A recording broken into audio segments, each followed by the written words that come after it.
very welcome. We welcome you to the show. Thank you for having me. Now, you wear very many hats. How are you able to do all these things when people even struggle to do one thing? Well, I try. I plan myself, but I must say thank you for having me. I'm grateful. I plan myself, and I'm not afraid to push myself. Like in life, everybody has a story, everybody has a song. Everybody's is just a little bit different.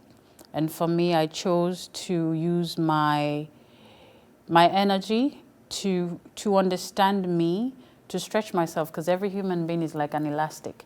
It depends on you how far you stretch yourself. How you're willing to go. Yes. Okay. Yes. So what is it that stops people from stretching themselves? Is it a mental block? Is it hesitations, the self-esteem? I am not sure if I'm good enough. I don't think I can make it. I don't think I can do it. Because once you put that in front of everything that you wish to do or you plan to do, you have already stopped yourself. Where do you allocate the most bandwidth? Is really transforming the lives of anybody that I come in contact with. Like right now, you're about to transform our lives. I hope so. Right. You brought us gifts to show. You have a couple of books. You're also a writer, if I didn't mention that in the introduction. The Dangers of Procrastination. It's a little book here, and it has an accompanying workbook.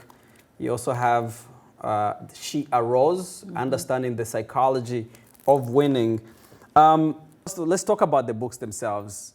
What is this book about, The Dangers of Procrastination? What inspired you to write this book? So the dangers of procrastination, everybody procrastinates in life. And for one to get to where they have to be at, procrastination is one of the things you have to abort.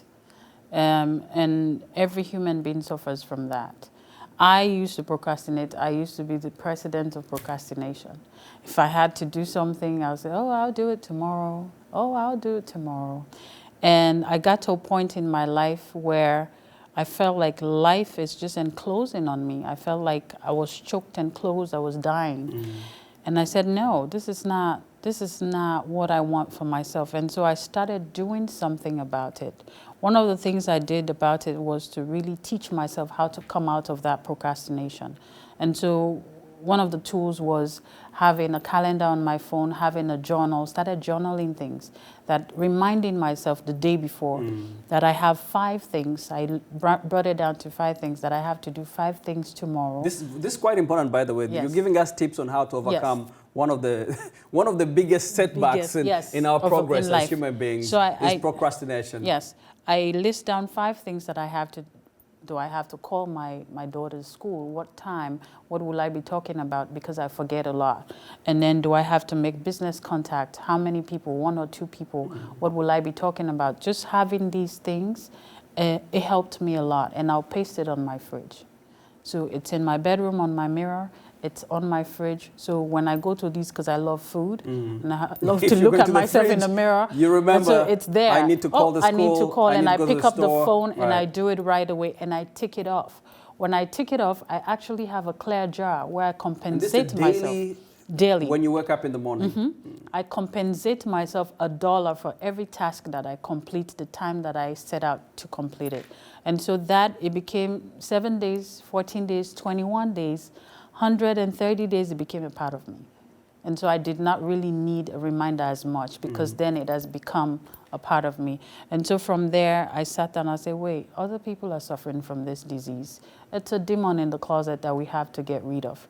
And so that's where I said, let me write the little that I have learned so far from myself, and gathered some data and put together with a workbook that will actually help people to get the stuff done. So the workbook has some spaces where you can write. Yes. Yes. So what fuels you? Where do you draw your inspiration? You're asking for my why? Yes. Wow. So I come from Sierra Leone, the only country where you use air, land, and sea. As a person who has been there, I can attest to that. Right. Isn't it beautiful? You land, it's a beautiful country. You land at the airport in Luigi, and then you have to take a boat across the Atlantic. And then you drive to your hotel. And then you drive to the hotel in Freetown. So I'm a child of, only child of my mom. And there had been war in my country where at the time they were abducting and raping girls. and my mom tried to get me out. But unfortunately, I was thrown over the boat, the rescue boat, and the guy that I was put in charge of had his way with me at 13, and so I was raped. And so my pain, my hurt, my brokenness, and you ask my why, it all came from there. So I chose not to be part of the statistics of complainers that this is what happened to me, but to actually provide solution to my problem. And so from my why, which is one of those things, having the trauma of going through that, and my father not being in my life, and so many other traumas, pushed me to want to do better and not look at my darker days, but to look at the future ahead. And so with that, it fuels me to just test every aspect of me. And I tell you, it's interesting, everything that I really try, I find out that, oh, I'm actually good at this. So I'm not really sure what it is that I'm good at or what I'm not good at. You have because so many I push talents. myself so hard. This comes from your interests. Yes. Sometimes you Yes. don't know whether you're able to do it, but as long as it piques your interest, you're like, I'll do it. Yes, yes. Do you ever question yourself for your abilities to be able to achieve? Oh yeah, there are days where I was fighting with self-pity. And self-doubt. And self-doubt, where I felt like I don't think I belong, I don't think I'm good enough, I don't think I'm beautiful enough, or even strong enough, or even eloquent enough to speak in front of people. But then as I practiced, I faced my fears. I was able to overcome those things, and I'm actually good at it. You gave us a little glimpse into your background, your story. You come from a country that experienced so many years of war and the Ebola pandemic or epidemic from West Africa that really affected it. What is it about your story, I guess, that gave you that inspiration, that you look back and say, you know, that I don't want to go back to those days, and I hope that everybody else who has gone through those things, you know, is able to move forward? I'll tell you one thing. Some of these traumas, young girls in my country and around the world are still going through it, whether we believe it or not. And so from my story, I felt like I had to go through what I went through so I can be the voice for the voiceless. So I can tell my story, not for the world to feel sorry for me, but for the world to hear that I went through that and I overcame. I fought my demons and I overcame. And so when I see other young girls coming up, as I'm a mother as well of girls, I wouldn't want them to go through that. And so my thing here is to show them the strength, the beauty in me, who Kadijatu really is, not what was done to Kadijatu. That's quite profound. So you travel quite often to Sierra Leone. You'll be traveling very soon. How are things in Sierra Leone? What's your assessment on how things have progressed in the last couple of years? I must commend my president, His Excellency Julius Maada Bio. He has done a phenomenal job. When you look at the history of Sierra Leone, having leaders and leadership problem, he's one of those that has actually proved us wrong. At first we were hesitant, but as we progress, he has really proven himself. One of the things he's big on is education, making sure that the least kid in Sierra Leone has at least a basic education where they can read and write. Another thing is human capital development. The other thing is agriculture, making sure that we are self-sufficient when it comes to food growing our own food in our backyards, in our farms and things like that. And so I'm very, very proud of our leadership at this point, and that's the main reason why people like me decided to go back, because after living in the States for 28 years, you know, seeing what he has done, it is only good for us to go back and add value to his vision. And so that's where... Aside from leadership, what else gives you hope about the country? Is the youth? The youth, I mean, the you have young a very people. big youth demographic. Yes, Yeah. the young people, they've outgrown Sierra Leone. They want to learn, they want to grow. The only problem is we're struggling. There's no better infrastructural plans put in place for these guys to actually spread their wings as far as they want to. Yeah. And what kind of work do you do in Sierra Leone in terms of empowering youth? So as a psychologist, what we do is the first time I went to Sierra Leone in 28 years, I saw that the first wind that blew me was there's a need for mindset change. And what a better way to start if it's not with the young. And so I went ahead, started an organization called Psychology of Winning.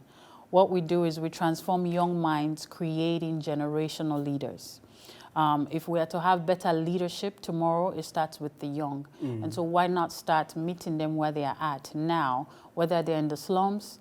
Our president was nobody, but today he's somebody. And so we don't pick who we cater to.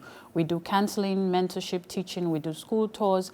We also provide clean water in every school that we visit. We give them water filter that lasts for 10 years. So the kids have clean water that they drink when they come to school. How do you create generational leaders, I guess, from a population that is still dealing with generational trauma? It's actually helping them understand who they are, what their purpose is. Because most times we struggle because we have not met ourselves. You don't know who you are. You don't know what your strengths are, what your weaknesses are. How do I know who I am? Well, do I ask myself a question? Do I ask you a question? Yeah, it's 3 questions. Who is Jackson? What is Jackson's purpose in life? How far can Jackson go? That's a difficult question to ask for a 15-year-old to answer, actually. Very, and that's where the work starts. Very, very difficult. I was asked that question at 28. I could not answer. So based on the answers of a 15-year-old Jackson, you are able to say, Jackson, this is where you're able to start your journey. We don't tell Jackson what Jackson needs to do. We just give Jackson options. Say, hey, this is a road, and there's 2 ways, and then there's a straight way. It's left, right, or the center. Where does Jackson want to be? And we remind Jackson that you are a centerpiece, you stand alone. So remember that as you make that decision. And create your own roadmap. Yep. What if you're operating within a system that is really, is enclosing, it's not giving you the option to shine, to blossom, to be your very best self? You fight hard. That's where the warrior in you comes out. For me, everything that I've acquired in life, I had to fight 10 times over. Sometimes people think I get it easy, but it has never been easy for me. I am just grateful for the God that governs me, that gives me the grace to navigate through these paths. It's not easy. Rome was not built in a day. You cannot build a wall in a day. And so that's where the battle comes, with you fighting your weaknesses and combining it with your strength. It's a spirit, soul, and body collaboration. So as you're looking for collaboration out in the world to get and build and fix your country, you also have to have that collaboration with your mind, spirit, soul, and body. I love that. I love that. Yeah. And so you go back to Sierra Leone, you go to these neighborhoods with your organization and talk to young people. What kind of feedbacks do you usually get? Oof, we get really good feedbacks, and that's what keeps me going. Just hearing from these young people. I remember I was at Muslim Congress School. This is the eastern part of Sierra Leone. And after I've told my story to these young ones, about age 15, 16 and up, and the crowd was so much. They were trying to get me out because everybody wanted to hug me. And this young girl fought her way and came, and she just grabbed me. She didn't want to let go. And they were trying to, I said, it's okay. So I walked with her to the car and I said, how are you? She tells me her name and she says, how did you not get pregnant when you were raped? Without her saying anything to me, I knew somebody's touching her. And so that's really, it broke me. That there's a lot of this going on, but parents are not paying attention. There's a lot of work to Aunties be and done. uncles, there's a lot of work that needs to be done. And I cannot do it alone. And so every day I call upon whoever hears and feels that they want to be a part of this journey, and let's do it open-heartedly, because for me, that's where I derive my joy, that's my satisfaction. That's your why. Yes, that's my why, that's my Nobel Peace Prize. I love that. Let's talk about your fashion. I love this print. Thank you. Did you make that? Well, this print, yes, I sewed the dress, but the print is, of course, it's originally from Kenya. I love it. So you You made the dress. Yes. It's part of your Yes. your fashion house. Yes. Talk to us about your fashion. So, how did you start into fashion, first of all? What was your entry point? Oh boy, you don't want to go there. So this is as early as 2018. 18. You know, I was just a young mom, and things were really bad for me, really bad. And I've tried to commit suicide twice. And I said, God, if this is life, why don't you take my life already? And as I was talking, just crying, and I cried myself to sleep. Believe it or not, I had a dream. I saw myself making shoes, but not just any kind of shoes. There were specifics to it. I was literally using my African fabric to make shoes, heels, flats, sneakers, the whole nine. And so I woke up, I only had $100 to my name. And I said, oh boy, I'm going to town. So I went to Walmart. I bought all these canvas, and I came home. I pulled them apart, but then I didn't know how to put it back Wait, you're trying together. to fulfill that dream that you had. Yes.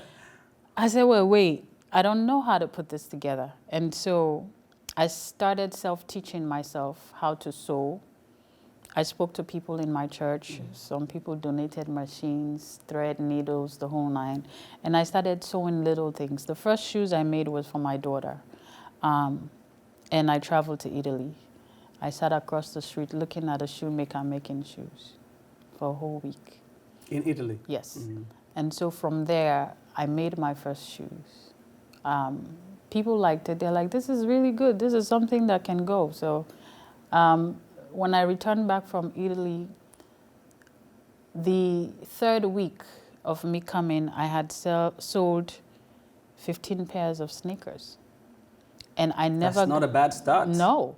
And I never got one getting people to believe in your product as a person who just started and buying that much. And one of the problems that I really wanted to solve was two problems. I am an African. I go to the mall, but there's nothing that represents me, my culture, my tradition, my people, nothing. And so I wanted to solve that problem. The second problem was foot problem. I love shoes. And so these are my whys. Those two problems is when somebody wears my shoes, they feel belong. It's a movement. Let's go. I'm ready to win. The second thing is I give you comfort, culture, and elegance. Love it. Comfort, culture, and elegance. That's it. And you solved your problem. Yes. And also found your why. Yes. In the midst of it. In the midst of it. How do you overcome challenges? I'll tell you, it's not easy being a woman in any industry. It's not easy at all. Finding your way as a woman is not easy. That has been one of my greatest challenges. And so one of the things I had to work on for myself was self-discipline, understanding who I am, giving myself permission to be, and understanding that no is a complete sentence. And sometimes, even if you're pretty as what, you cannot always have your way. And so when I got to understand these things, I implemented it in my work ethics. That, okay, I am going in here. I know I don't take no for an answer, but a no will give me another chance to revisit my approach. So it hasn't, the resource really to fund the business and the nonprofit has been really tough since COVID. The sales has not been very great.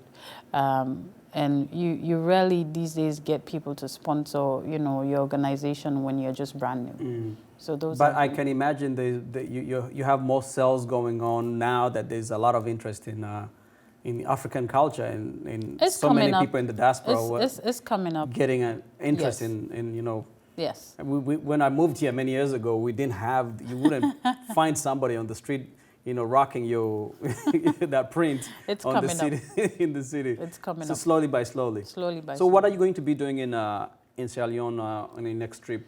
So for the first in the history of Sierra Leone, Psychology of Winning is actually presenting an innovative, educative, and entertaining youth festival.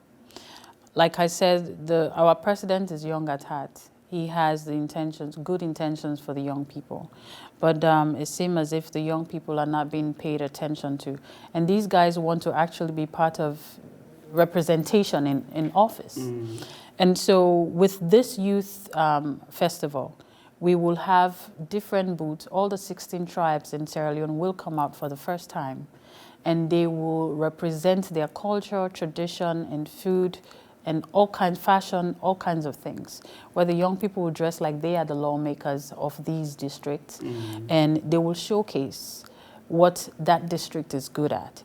If they are good at farming rice, How do they farm these rice? Why do we not still have a factory that produces rice that can help that district? What are the constraints? And if they're to have those services rendered to them, what's the turnaround time for them to be able to self-support themselves as a district? And we talk about, now you have young people that actually do have the gift to go in the forest and uproot all these herbal medicines and heal people. Yeah. It is legal now in Ghana, Nigeria, and other places. So we, Psychology of Winning, we herbal want medicines that Yes. are based on knowledge that has Yes. been passed down for generations. Yes. So we want to introduce that as well in Sierra Leone to see how best that will be legalized through the Ministry of Health. So there's a lot that's going to happen on that day, and we're hoping to have His Excellency himself seated to hear not only the stories of these young people, but to let him know how we best want to help him rebuild and rebrand our country ourselves. Now, I was last in Sierra Leone about 2017, 2016. What are some of the things that would surprise me if I traveled there now? Oh, Sierra Leone is way different from, the bridges are fixed. We have a new airport now. Are we going to get a bridge from We're Mvunganyi hopeful. to the mainland? We're hopeful. I mean, the people, when I say people are more, customer service is improving by the day. There's a lot changes going on, really. There's a lot changes going on, although it's slow, but it's coming. Grace, Kadijatu Grace. I don't know. I mean, we could have a conversation all day, but I want to close it off by thanking you so much for coming to visit us here at the studios on the Voice of America. It's good to see you and good to meet you. Thank you so much for and having me. great job. Congratulations on all your success, your books, The Dangers of Procrastination, and She Arose, Understanding the Psychology of Winning. Yes. Winning, baby. That's all we Yes. want to do. We want to be winners and create a generation of winners. Thank you so much for coming. Thank you. Really appreciate you. Thank you.